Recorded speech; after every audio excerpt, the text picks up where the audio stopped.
함께 하실 단편 소설은 김유정의 동백꽃입니다. 산골 사춘기 남녀의 순박한 사랑을 담은 이 작품에는 1년 먼저 발표한 봄봄에서처럼 순박한 소장농의 아들 나와 마름의 딸인 점순이가 등장합니다. 소극적인 나에게 과감한 애정 공세를 퍼붓는 점순이. 두 사람의 신분차는 원만한 감정의 소통이 이루어지는 걸 방해하는데요. 당시로선 보기 드문 걸크러쉬 점순이의 행동을 이해할 수 없어서 계속 심각하게 대처하는 나의 모습을 보고 있으면 절로 웃음이 나옵니다. 두 사람은 결국 어떻게 됐을까요? 1930년대 농촌 어느 봄날 오후로 가보시죠.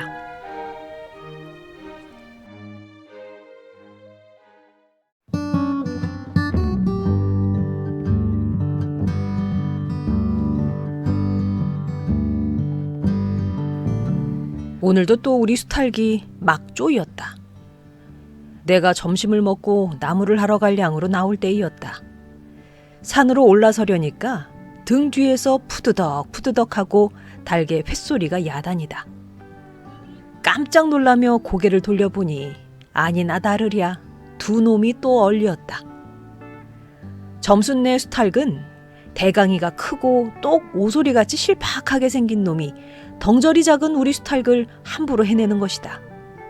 그것도 그냥 해내는 것이 아니라 푸드덕하고 면두를 쪼고 물러섰다가 좀 사이를 두고 또 푸드득하고 모가지를 쪼았다. 이렇게 멋을 부려가며 여지없이 닦아놓는다. 그러면 이 못생긴 것은 쪼일 적마다 주둥이로 땅을 받으며 그 비명이 킥킥 할 뿐이다. 물론 미처 아물지도 않은 면두를 또 쪼이어 붉은 선혈은 뚝뚝 떨어진다. 이걸 가만히 내려다보자니 내 대강이가 터져서 피가 흐르는 것 같이 두 눈에서 불이 번쩍 난다. 대뜸 지게 막대기를 메고 달려들어 점순네 닭을 후려칠까 하다가 생각을 고쳐먹고 헛매질로 떼어만 놓았다. 이번에도 점순이가 쌈을 붙여놨을 것이다. 바짝바짝 내 길을 올리느라고 그랬음에 틀림없을 것이다. 고놈의 계집애가 요새로 들어서서 왜 나를 못 먹겠다고 그렇게 아르렁거리는지 모른다. 나흘 전 감자 쪼건만 하더라도 나는 저에게 조금도 잘못한 것은 없다. 계집애가 나무를 캐러 가면 갔지. 나 물타리 엮는데 생이질을 하는 것은 다 뭐냐. 그것도 발소리를 죽여가지고 등 뒤로 살며시 와서 얘, 너 혼자만 일하니? 하고 긴치 않은 수작을 하는 것이었다.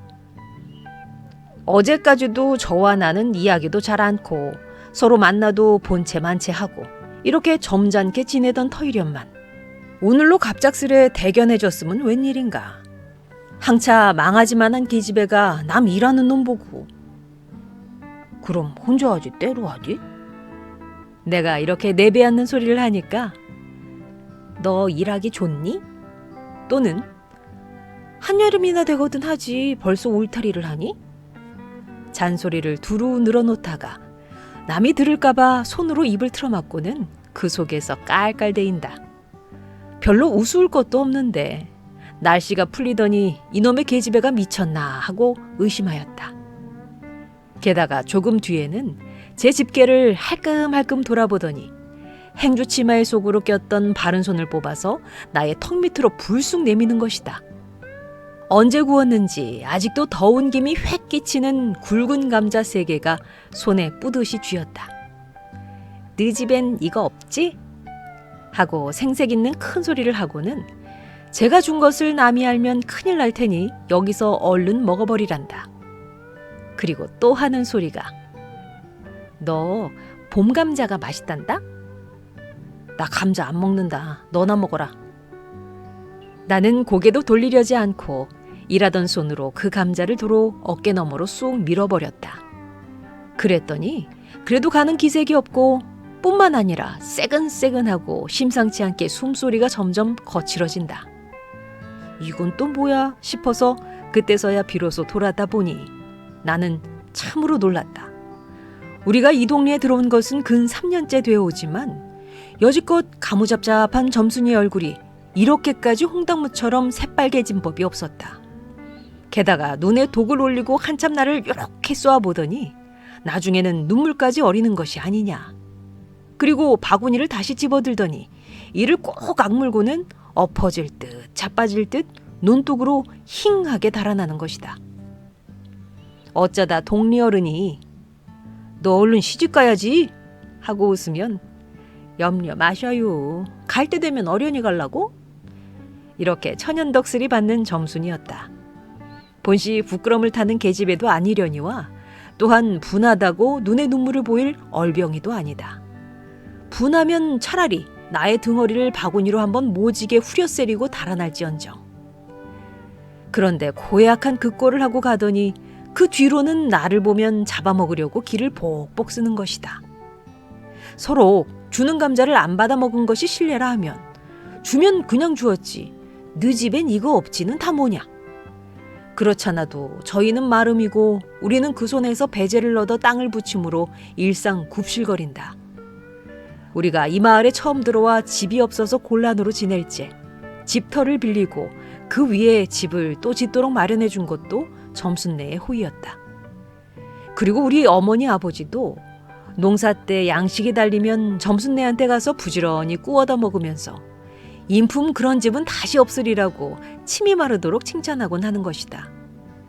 그러면서도 17씩이나 된 것들이 수군수군하고 붙어 다니면 동리의 소문이 사납다고 주의를 시켜준 것도 또 어머니였다. 왜냐하면 내가 점순이하고 일을 저질렀다가는 점순네가 노할 것이고 그러면 우리는 땅도 떨어지고 집도 내쫓기고 하지 않으면 안 되는 까닭이었다. 그런데 이놈의 계집애가 까닭 없이 기를 복복 쓰며 나를 말려 죽이려고 드는 것이다. 눈물을 흘리고 간 다음날 저녁 나절이었다. 나무를 한 짐 잔뜩 지고 산을 내려오려니까 어디서 닭이 죽는 소리를 친다. 이거 네 집에서 닭을 잡나 하고 점순네 울 뒤로 돌아오다가 나는 그만 두 눈이 둥그레졌다. 점순이가 저희 집 봉당에 홀로 걸터 앉았는데 이게 치마 앞에다 우리 씨암탉을 꼭 붙들어 놓고는 이놈의 닭 죽어라 죽어라 요렇게 안방스레 패주는 것이 아닌가. 그것도 대가리나 치면 모른다마는 아주 알도 못 낳으라고 그 볼기짝개를 주먹으로 콕콕 쥐어박는 것이다. 나는 눈에 쌍심지가 오르고 사지가 부르르 떨렸으나 사방을 한번 휘둘러 보고야 그제서 점순이 집에 아무도 없음을 알았다. 자분참 지게막대기를 들어 울타리에 중턱을 후려치며 이놈의 계집애 남의 닭 알 못 낳으라고 그러니? 하고 소리를 빽 질렀다. 그러나 점순이는 조금도 놀라는 기색이 없고 그대로 의젓이 앉아서 제 닭 가지고 하듯이 또 죽어라 죽어라 하고 패는 것이다. 이걸 보면 내가 산에서 내려올 때를 겨냥해가지고 미리부터 닭을 잡아가지고 있다가 너 보란 듯이 내 앞에서 죄 지르고 있음이 확실하다. 그러나 나는 그렇다고 남의 집에 뛰어들어가 계집애하고 싸울 수도 없는 노릇이고 형편이 썩 불리함을 알았다. 그래 닭이 맞을 적마다 지게막대기로 울타리를 후려칠 수밖에 별 도리가 없다. 왜냐하면 울타리를 치면 칠수록 울섭이 물러앉으며 뼈대만 남기 때문이다. 허나 아무리 생각하여도 나만 믿지는 노릇이다. 아 이년아 남의 닭 아주 죽인 터이냐? 내가 도끼 눈을 뜨고 다시 꽥 호령을 하니까 그제서야 울타리께로 쪼르르 오더니 울 밖에 섰는 나의 머리를 겨누고 닭을 내팽개 친다. 에이 더럽다 더럽다. 더러운 걸 널더러 입대 끼고 있으랬니? 망할 계집애년 같으니. 하고 나도 더럽단 듯이 울타리깨를 힝하게 돌아내리며 약이 오를 대로 다 올랐다라고 하는 것은 암탉이 풍기는 서슬에 나의 이마빼기에다 물찍동을 찍 깔렸는데 그걸 본다면 알집만 터졌을 뿐 아니라 골병은 단단히 든 듯 싶다. 그리고 나의 등 뒤를 향하여 나에게만 들릴 듯 말 듯한 음성으로 이 바보 녀석아 예, 너 베네병신이지? 그만도 좋으련만 예, 너 네 아버지가 고자라지? 뭐? 우리 아버지가 그래 고자야? 한량으로 열벙어지가 나서 고개를 획 돌리어 바라봤더니 그때까지 울타리 위로 나와 있어야 할 점순이의 대가리가 어디를 갔는지 보이지를 않는다. 그러다 돌아서서 오자면 아까의 한 욕을 울 밖으로 또 퍼부는 것이다. 욕을 이토록 먹어가면서도 대거리 한마디 못하는 걸 생각하니 돌뿌리에 채이어 발톱 밑이 터지는 것도 모를 만치 분하고 급기야는 두 눈에 눈물까지 불끈 내솟는다. 그러나 점순이의 치매는 이것뿐이 아니다. 사람들이 없으면 틈틈이 제 집 수탉을 몰고 와서 우리 수탉과 쌈을 붙여 놓는다. 제 집 수탉은 썩 험상궂게 생기고 쌈이라면 회를 치는 고로 을에 이길 것을 알기 때문이다. 그래서 툭하면 우리 수탉이 면두며 눈깔이 피로 흐드르하게 되도록 해놓는다. 어떤 때에는 우리 수탉이 나오지를 않으니까 요놈의 계집애가 모이를 쥐고 와서 꿰어내다가 쌈을 붙인다. 이렇게 되면 나도 다른 배차를 차리지 않을 수 없다. 하루는 우리 수탉을 붙들어가지고 넌지시 장독깨로 갔다. 쌈딸개게 고추장을 먹이면 병든 황소가 살모사를 먹고 용을 쓰는 것처럼 기운이 뻗친다 한다. 장독에서 고추장 한 접시를 떠서 닭 주둥아리깨로 들이밀고 먹여보았다. 닭도 고추장의 맛을 들였는지 거스르지 않고 거진 반 접시 턱이나 곧잘 먹는다. 그리고 먹고 금세는 용을 못 쓸 터이므로 얼마쯤 기운이 돌도록 회 속에다 가두어 두었다. 밭에 두엄을 두어 짐 져내고 나서 쉴 참에 그 닭을 안고 밖으로 나왔다. 마침 밖에는 아무도 없고 점순이만 저희 울 안에서 헌옷을 뜯는지 혹은 솜을 터는지 웅크리고 앉아서 일을 할 뿐이다. 나는 점순네 수탉이 노는 밭으로 가서 닭을 내려놓고 가만히 맥을 보았다. 두 닭은 여전히 얼리어 쌈을 하는데 처음에는 아무 보람이 없었다. 멋지게 쪼는 바람에 우리 닭은 또 피를 흘리고 그러면서도 날개죽지만 푸드덕 하고 올라 뛰고 할 뿐으로 제법 한 번 쪼아보지도 못한다. 그러나 한 번은 어쩐 일인지 용을 쓰고 펄쩍 뛰더니 발톱으로 눈을 하비고 내려오며 면도를 쪼았다. 큰 닭도 여기에는 놀랐는지 뒤로 멈실하며 물러난다. 이 기회를 타서 작은 우리 수탉이 또 날쌔게 덤벼들어 다시 면도를 쪼니 그제서는 감대사 나온 그 대강이에서도 피가 흐르지 않을 수 없었다. 옳다 알았다. 고추장만 먹이면 되는구나 하고 나는 속으로 아주 쟁그러워 죽겠다. 그때에는 뜻밖의 내가 닭쌈을 붙여놓는데 놀라서 울 밖으로 내다보고 섰던 점순이도 입맛이 쓴지 눈살을 찌푸렸다. 나는 두 손으로 볼기짝을 두드리며 연방 잘한다 하고 신이 머리끝까지 뻗치었다. 그러나 얼마 되지 않아서 나는 넋이 풀려 기둥같이 묵묵히 서 있게 되었다. 왜냐하면 큰 닭이 한 번 쪼인 안가품으로 호들갑스레 연거푸 쪼는 서슬에 우리 수탉은 찔끔 못하고 막 고른다. 이걸 보고서 이번에는 점순이가 깔깔거리고 되도록 이쪽에서 많이 들으라고 웃는 것이다. 나는 보다 못하여 덤벼들어서 우리 수탉을 붙들어가지고 도로 집으로 들어왔다. 고추장을 좀 더 먹였더라면 좋았을걸. 너무 급하게 쌈을 붙인 것이 퍽 후회가 난다. 장독깨로 돌아와서 다시 턱 밑에 고추장을 들이댔다. 흥분으로 말미암아 그런지 당초에 먹질 않는다. 나는 할 일 없이 닭을 반드시 눕히고 그 입에다 권련 물뿌리를 물리었다. 그리고 고추장 물을 타서 그 구멍으로 조금씩 들이부었다. 닭은 좀 괴로운지 킥킥하고 재채기를 하는 모양이나 그러나 당장의 괴로움은 매일같이 피를 흘리는데 될 게 아니라 생각하였다. 그러나 한두어 종직가량 고추장물을 먹이고 나서 나는 고만 풀이 죽었다. 싱싱하던 닭이 왜 그런지 고개를 살며시 뒤틀고는 소나기에서 뻗으러지는 것이 아닌가. 아버지가 볼까 봐서 얼른 회에다 감추어 두었더니 오늘 아침에서야 겨우 정신이 든 모양 같다. 그랬던 걸 이렇게 오다 보니까 또 쌈을 붙여놓으니 이 망할 계집애가 필연 우리 집에 아무도 없는 틈을 타서 제가 들어와 회에서 꺼내가지고 나간 것이 분명하다.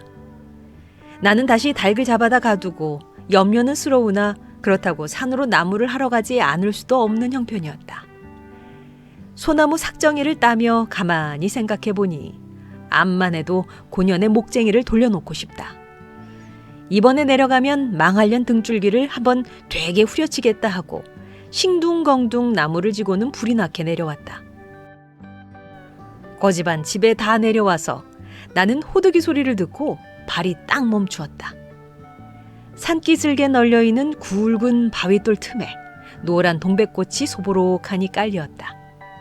그 틈에 끼어 앉아서 점순이가 청승맞개슬이 호두기를 불고 있는 것이다. 그보다 더 놀란 것은 그 앞에서 또 푸드덕 하고 들리는 달개 횟소리다. 필연코 요년이 나의 약을 올리느라고 또 닭을 집어내다가 내가 내려올 길목에다 쌈을 시켜놓고 저는 그 앞에 앉아서 천연스레 호두기를 불고 있음에 틀림없으리라. 나는 약이 오를 대로 다 올라서 두 눈에서 불과 함께 눈물이 퍽 쏟아졌다. 나무찌개도 벗어놓을 새 없이 그대로 내동댕이 치고는 지게 막대기를 뻗치고 허둥지둥 달려들었다. 가까이 와보니 과연 나의 짐작대로 우리 수탈기 피를 흘리고 거의 빈사지경에 이르렀다. 닭도 달기려니와 그러함에도 불구하고 눈 하나 깜짝 없이 그대로 앉아서 호두기만 부는 그 꼴에 더욱 치가 떨린다. 동리에서도 소문이 났거니와 나도 한때는 걱실걱실이 일 잘하고 얼굴 예쁜 계집애인 줄 알았더니 시방 보니까 그 눈깔이 꼭 여우 새끼 같다. 나는 대뜸 달려들어서 나도 모르는 사이에 큰 수탉을 단매로 때려 엎었다. 닭은 푹 엎어진 채 다리 하나 꼼짝 못하고 그대로 죽어버렸다. 그리고 나는 멍하니 섰다가 점순이가 매섭게 눈을 흡뜨고 닥치는 바람에 뒤로 벌렁 나자빠졌다. 이놈아, 너 왜 남의 닭을 때려 죽이니? 그럼 어때? 하고 일어나다가 뭐? 이 자식아, 누집 닭인데? 하고 복장을 떼미는 바람에 다시 벌렁 자빠졌다. 그리고 나서 가만히 생각하니 분하기도 하고 무안도스럽고 또 한편 일을 저질렀으니 인젠 땅이 떨어지고 집도 내쫓기고 해야 될는지 모른다. 나는 비슬비슬 일어나며 소매자락으로 눈을 가리고는 얼김에 엉 하고 울음을 놓았다. 그러나 점순이가 앞으로 다가와서 그럼 너 이단부터는 안 그럴 테냐? 하고 물을 때에야 비로소 살 길을 찾은 듯 싶었다. 나는 눈물을 우선 씻고 뭘 안 그러는지 명색도 모르건만 그래 하고 무턱대고 대답하였다. 요단부터 또 그래봐라. 내 자꾸 못살게 굴 테니. 그래 이젠 안 그럴 테야. 닭 죽은 건 염려 마라. 내 안 이를 테니. 그리고 멋에 떠다밀렸는지 나의 어깨를 짚은 채 그대로 퍽 쓰러진다. 그 바람에 나의 몸뚱이도 겹쳐서 쓰러지며 한창 피어 퍼들어진 노란 동백꽃 속으로 폭 파묻혀 버렸다. 알싸한 그리고 향긋한 그 냄새에 나는 땅이 꺼지는 듯이 온 정신이 고만 아찔하였다. 너 말 마라. 그래. 조금 있더니 요 아래서 점순아! 인연이 바느질을 하다 말고 어딜 갔어? 하고 어딜 갔다 온 듯 싶은 그 어머니가 역정이 대단히 났다. 점순이가 겁을 잔뜩 집어먹고 꽃밑을 살금살금 기어서 산 아래로 내려간 다음 나는 바위를 끼고 엉금엉금 기어서 산 위로 치 빼지 않을 수 없었다.